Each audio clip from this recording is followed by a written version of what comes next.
दिल्ली के बाहरी इलाके में स्थित विराज अपार्टमेंट की 7वीं मंजिल पर रात के ठीक 2:13 बजे एक लड़की अपनी ही गर्दन पर रस्सी कस रही थी। कमरे में सिर्फ एक लाल बल्ब जल रहा था और उसके सामने फर्श पर रखा था एक पुराना काला बोर्ड, जिस पर संस्कृत के टूटे हुए मंत्र खुदे हुए थे। लड़की की आंखें पूरी सफेद हो चुकी थी और उसके होंठ ऐसे फटे हुए थे जैसे किसी ने उन्हें मोटे धागे से सिल दिया हो। तभी कमरे के अंधेरे कोने से किसी बच्चे की धीमी आवाज आई, दीदी उसे मत जगाओ। लेकिन देर हो चुकी थी। अगले ही पल लड़की पंखे से झूल रही थी और नीचे फर्श पर खून से लिखा था, मैं वापस आ गया हूँ। वह लड़की थी रिया, एक खुशमिजाज कॉलेज स्टूडेंट जिसकी रहस्यमयी आत्महत्या ने उसके दोस्तों आरव, कबीर, त्रिशा, नीति और समर की जिंदगी हमेशा के लिए बदल दी।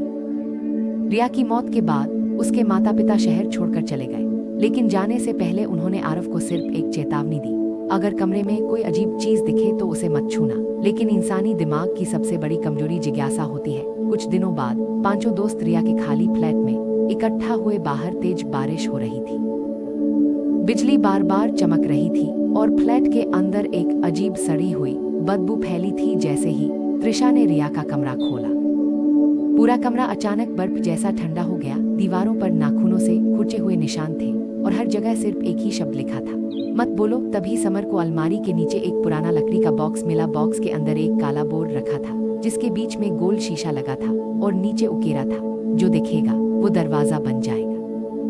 शुरुआत में सबने इसे मजाक समझा। मोमबत्तियां जलाई गईं और पांचों बोर्ड के चारों तरफ बैठ गए। आरव ने हंसते हुए कहा, अगर कोई आत्मा यहाँ है तो हमसे बात करो। कुछ पल तक कुछ नहीं हुआ, फिर अचानक बोर्ड के बीच रखा शीशा अपने आप हिलने लगा और जाकर यस पर रुक गया। कमरे का तापमान अचानक गिर गया। समर ने डरते हुए पूछा, रिया क्या तुम हो? शीशा धीरे धीरे नो पर चला गया। त्रिशा की आवाज कांप गई, तो तुम कौन हो? इस बार शीशा इतनी तेजी से घूमने लगा कि लकड़ी जलने की बदबू आने लगी और उसने लिखा, मैं नीचे हूँ। उसी पल फ्लैट की सारी लाइट्स बुझ गईं और कहीं दूर किसी बच्चे के रोने की आवाज सुनाई दी।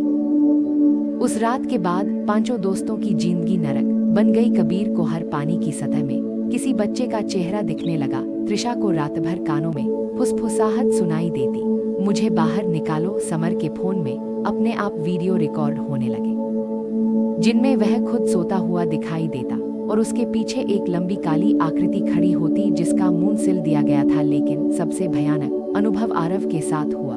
उसने सपना देखा कि वह किसी पुराने अस्पताल के तहखाने में खड़ा है जहां लोहे के बेड पर बच्चे बंधे हुए हैं और उनके मुंह मोटे धागों से सिल दिए गए हैं। बीच में एक जला हुआ डॉक्टर खड़ा था जिसने कहा, आवाजें कभी मरती नहीं, उन्हें सिर्फ बंद किया जाता है। अगले दिन आरव को रिया की पुरानी डायरी मिली। डायरी में लिखा था कि 1978 में इसी बिल्डिंग के नीचे एक मानसिक अस्पताल हुआ करता था जहां उन बच्चों पर प्रयोग किए जाते थे जो आवाजें सुनने का दावा करते थे। डॉक्टर उन्हें शैतानी मानते थे और उनके मुंह सिल देते थे ताकि वे आत्माओं की भाषा बाहर न ला सके। लेकिन उन बच्चों में एक ऐसा लड़का था जो मरने से पहले बोला था, मैं हर उस इंसान के अंदर लौटूंगा जो मुझे सुन सके। डायरी के आखिरी पन्ने पर रिया ने कांपते हाथों से लिखा था, वो अब बोर्ड के अंदर नहीं है। उस रात नीति अचानक गायब हो गई। उसके कमरे की दीवार पर खून से लिखा था। उसने दरवाजा खोल दिया।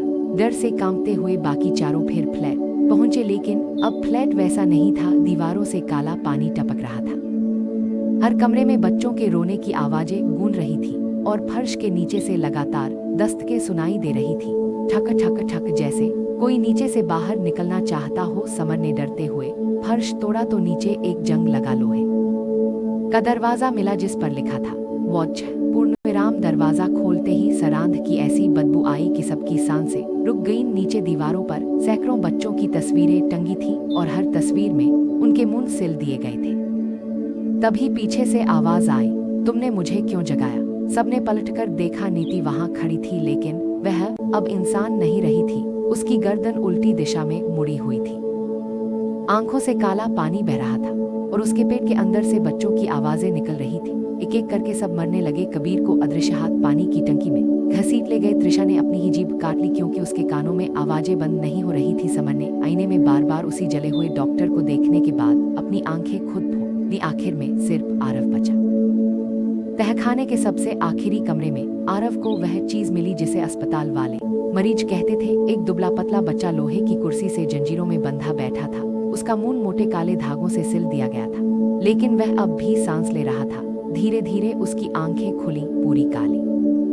बिना पुतलियों के आरव भागना चाहता था, लेकिन दरवाजा अपने आप बंद हो चुका था। बच्चे ने बिना मुंह खोले कहा, अब तू मेरी आवाज बनेगा। अचानक उसके मुंह के सारे धागे टूट गए। उसका मुंह खुला, लेकिन अंदर सिर्फ एक अंतहीन काला गड्ढा था, जिसमें से हजारों फुसफुसाहटें निकल रही थी, हमें बाहर आने। अगली सुबह पुलिस को पूरा फ्लैट खाली मिला। सिर्फ आरव फर्श पर बैठा था। उसके सामने वही काला बोर्ड रखा था। वह धीरे धीरे मुस्कुरा रहा था और अपनी उंगलियों से बोर्ड पर लिख रहा था, हाय फ्रेंड। और उसके पीछे दीवार पर 5 नई तस्वीरें टंगी थीं, जिनमें अब उसके दोस्तों के मुंह भी सिल दिए गए थे।